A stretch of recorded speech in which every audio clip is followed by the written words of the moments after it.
அஸ்ஸலாமு அலைக்கும் வரமத்துல்லாஹி வபரகாத்துஹு. அளவற்ற அல்லாஹ்விலும் நிகரற்ற அன்புடையனுமாகி எல்லாம் அல்ல அல்லாஹ்வின் அருள் நம் அனைவரின் மீதும் என்றென்றும் நிறைவாக உண்டாவதாக ஆமீன். அல்லாஹின் பேரல்லால் நபியவர்கள் கண்ட கனவு என்ற தலைப்பில் தான் நான் இன்றைக்கி பேச வந்திருக்கிறேன். ஹஜ்ரத் சமுரா இப்னு ஜுந்துப் ரலியல்லாஹு அன்ஹு அவர்கள் அறிவிக்கிறார்கள், ரசூலுல்லாஹி ஸல்லல்லாஹு அலைஹி வஸல்லம் அவர்கள் தங்களோட அருமை தோழர்கள்ட்ட பெரும்பாலும் உங்களில் யாராவது கனவு கண்டீர்களா அப்படின்னு கேட்பாங்க. வழமையாக யாராவது கனவு கண்டிருந்தா அதை நபி உங்கள்கிட்ட சொல்லுவாங்க. நபி அவங்க அந்த கனவுக்கான விளக்கத்தை சொல்லுவாங்க. ஒரு நாள் காலையிலே நபி ஸல்லல்லாஹு அலைஹி வஸல்லம் அவங்க சொல்கிறாங்க, நேற்றிரவு நான் ஒரு கனவு கண்டேன். 2 வானவர்கள் என்னை எழுப்பி எங்களோட வாருங்க அப்படின்னு என்கிட்ட சொன்னாங்க. நானும் அவங்களோட போனேன். படுத்திருக்கக்கூடிய ஒரு மனிதனை நாங்கள் கடந்து சென்றோம். அவனுக்கு அருகில் வேறொருவரும் தன்னோட கையில் ஒரு கல்லை வச்சுக்கிட்டு நிற்கிறாரு. அந்த மனிதர் படுத்திருப்பவரோட தலையில் வேகமாக அந்த கல்லை வீசி எறிகிறாரு. அவனது தலை நொறுங்கிடுது. கல் ஓரிடத்துல விழுகிறது. அந்த மனிதரை சென்று அந்த கல்லை எடுத்து வருவதற்குள்ளே சிதறிய தலை சரியாயிடுது. திரும்பவும் அவனிடம் முதல் தடவை செஞ்சது போலவே செய்கிறாரு. நான் இவ்விருவரையும் பார்த்து ஆச்சரியப்பட்டு, சுபஹான் அல்லாஹ், இவ்விருவரும் யார், இங்கே என்ன நடக்குது அப்படின்னு நான் கேட்டேன்.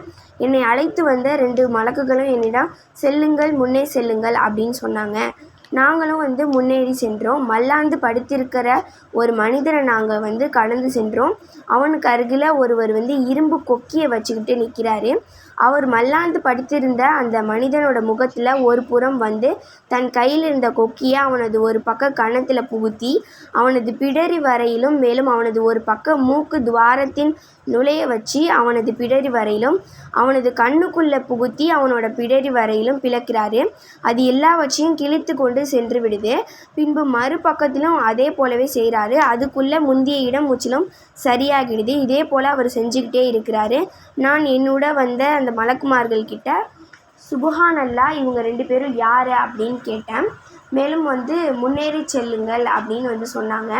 ஒரு நெருப்பு குண்டத்திற்கு அருகில் வந்தோம். அதில் கூச்சலும் கதறலும் கேட்டுக்கொண்டிருந்துச்சு. அதற்குள்ளே நாங்கள் எட்டி பார்த்தோம். அதில் ஏராளமான ஆண்களும் பெண்களும் நிர்வாணமாக இருந்தாங்க. அவங்களுக்கு கீழிருந்து கொழுந்து விட்டடியும் நெருப்பு அவங்கள சூழ்ந்து கொள்ள அவங்க கூச்சலிட்டாங்க. இவங்க யார் என்று அந்த மலக்குமார்கள்கிட்ட நான் கேட்டதற்கு, செல்லுங்கள் செல்லுங்கள் அப்படின்னு சொன்னாங்க. நாங்கள் முன்னே சென்று ஒரு ஆற்றை அடைந்தோம். அது இரத்தத்தை போன்று செக்கச்செவலென்று இருந்தது. அந்த ஆற்றில் ஒருவன் நீந்தி கொண்டிருந்தான். அந்த ஆற்று கரையில் அதிகமான கற்களை சேர்த்து வைத்து கொண்டு ஒரு மனிதர் நின்றுட்டு இருந்தார். நீந்தி கொண்டிருப்பவன் நீந்தி சென்று அவருக்கு அருகில் தனது வாயை திறந்து கொள்கிறான். கரையில் இருப்பவர் அவனது வாயில் கல்லை போட்டார். அதனால் அவன் தூரமாக போயிட்டான். பிறகு நீந்தி கொண்டு மீண்டும் அதே மனிதர்கிட்ட வந்தான். அவரிடம் வரும்போதெல்லாம் அவனோட வாயை திறக்கிறான். அவர் கல்லை போடுறாரு. நான் மலக்குமார்கள்ட்ட அவங்க 2 பேரும் யார் அப்படின்னு கேட்டேன். செல்லுங்கள், முன்னே செல்லுங்கள் அப்படின்னு மலக்குமார்கள் சொன்னாங்க. பிறகு நாங்கள் முன்னே சென்றபோது நாங்கள் பார்த்த மனிதர்களில் மிகவும் அவலட்சமான மனிதரை கடந்து சென்றோம். அவருக்கு அருகில் தீ எரிந்து கொண்டு இருந்துச்சு. அதை அவர் எரித்து கொண்டு அதை சுற்றி ஓடிக்கொண்டிருந்தார். அந்த மலக்குமார்களிடம் இவர் யார் என்று நாங்கள் கேட்டோம். மேலே முன்னேறி செல்லுங்கள் என்றார்கள். பிறகு நான் முன்னேறி சென்றபோது பச்சை பசலென்ற வசந்த காலத்தின் அனைத்து வித பூக்களும் நிறைந்த ஒரு பூங்காவை அணிஞ்சோம். அந்த பூங்காவிற்கு நடுவில் ஒரு உயரமான மனிதர் இருந்தார். அவர் மிகவும் உயரமாக இருந்ததுனால அவரது தலையை பார்ப்பதற்கு எனக்கு சிரமமாக இருந்துச்சு. அவருக்கு அருகில் ஏராளமான குழந்தைகள் இருந்தாங்க. இவ்வளவு அதிகமான குழந்தைகளை ஒருபோதும் நான் பார்த்ததே இல்லை. இவர் யார், இந்த குழந்தைகள் யார் அப்படின்னு நான் கேட்டதற்கு, செல்லுங்கள், முன்னே செல்லுங்கள் அப்படின்னு அந்த மலக்குமார்கள் சொன்னாங்க.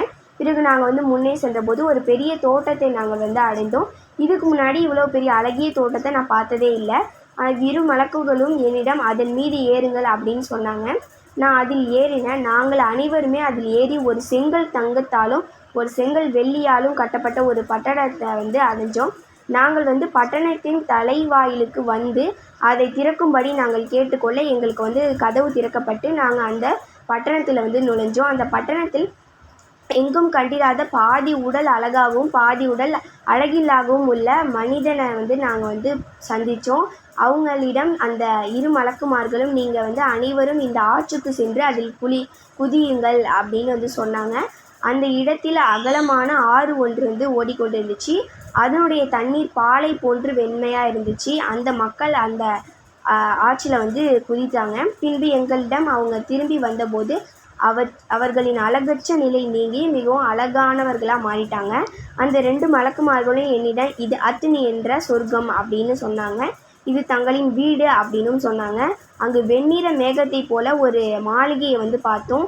இதுவே தங்களது வீடு அப்படின்னு அவங்க சொன்னாங்க. நான் அவங்கள்ட்ட, அல்லாஹ் தாலா உங்கள் இருவருக்கும் பரக்கத் செய்வானாக, என்னை விடுங்கள், நான் அதற்குள் நுழைய வேண்டும் அப்படின்னு சொன்னேன். இப்பொழுது முடியாது, தாங்கள் பிறகு அதில் நுழைவீர்கள் என்று என்கிட்ட சொன்னாங்க. நான் அவங்கள்ட்ட, இன்றைய இரவு ஆச்சரியமான சில காட்சிகளை கண்டேனே, அவைகள் என்ன என்று கேட்டேன். நாங்கள் தங்களிடம் அவற்றை விரிவாக சொல்கிறோம். நீங்கள் பார்த்த கல்லால் தலை நொறுக்கப்பட்ட முதலாம் மனிதன் குர்ஆனை கற்று அதை படித்து அமல் செய்யாமல் விட்டுவிட்டவன். இன்னும் அவன் ஃபர்லு தொழுகையை விட்டுவிட்டு தூங்கிக் கொண்டிருந்தவன். அடுத்து எவனது முகத்தை அவனது ஒரு பக்க கன்னத்தில் புகுத்தி அவனது பிடரி வரையிலும், மேலும் அவனது ஒரு பக்க மூக்கு துவாரத்தில் நுழைய வைத்து அவனது பிடரி வரையிலும் முகம் கீறி கிழிக்கப்பட்டு கொண்டிருந்ததோ, அந்த மனிதன் காலையில் வீட்டை விட்டு வெளியேற பொய் சொல்கிறவன். அந்த பொய் உலகத்தில் பரவி விடுகிறது. 3வது, நெருப்பு குண்டத்தில் எரிந்து கொண்டிருந்த அந்த நிர்வாணமான ஆண்களும் பெண்களும் விபச்சாரம் செய்த ஆண் பெண்களாயிருக்கும். 4வது, ஆற்றில் நீந்தி கொண்டு வாயில் கல்லை போடப்பட்டு கொண்டிருந்தவன் வட்டி வாங்குபவன். 5வது, நெருப்பை மூட்டிக்கொண்டு அதை சுற்றி ஓடிக்கொண்டிருந்த அந்த அழகற்ற மனிதர் நரக காவலாளி மாலிக். 6வது, பூங்காவில் இருந்த அந்த உயரமான மனிதர் ஹஜ்ரத் இப்ராஹிம் அலைஹிஸ்ஸலாம் அவர்கள். அவரை சுற்றிலும் அந்த குழந்தைகள் சிறு பிராயத்திலேயே இஸ்லாமிய மார்க்கமான இயற்கையில் மரணித்தவர்கள் என்று அவர்கள் கூறினார்கள். அப்போது சஹாபி ஒருவர், அல்லாஹ்வின் தூதரே, இணை வைப்பாளர்களின் குழந்தைகளுக்கு என்ன நிலைமை என கேட்க, இணை வைப்பாளர்களின் குழந்தைகளும் அங்கு இருந்தனர். உடல் பாதி அழகாகவும் பாதி அழகற்றும் இருந்த அந்த கூட்டத்தினர் நல்ல அமல்களையும் தீய செயல்களையும் கலந்து செய்தவர்கள். அல்லாஹ் தாலா அவர்களின் பாவத்தை மன்னித்து விட்டான் என்று நபி ஸல்லல்லாஹு அலைஹி வஸல்லம் அவர்கள் கூறினார்கள். அவ்வளோதான். இன்ஷா அல்லாஹ் இன்னொரு அருமையான கருத்தோடு உங்களை சந்திக்கிறேன். மறக்காமல் நம்ம சேனல் தினம் ஒரு ஹதீஸை சப்ஸ்கிரைப் பண்ணி வச்சுக்கோங்க. அப்போ தான் நம்ம போடுற புதிய புதிய வீடியோக்கள்லாம் உங்களை தேடி வந்துக்கிட்டே இருக்கும். அஸ்ஸலாமு அலைக்கும் வரஹ்மத்துல்லாஹி வபரகாத்துஹு.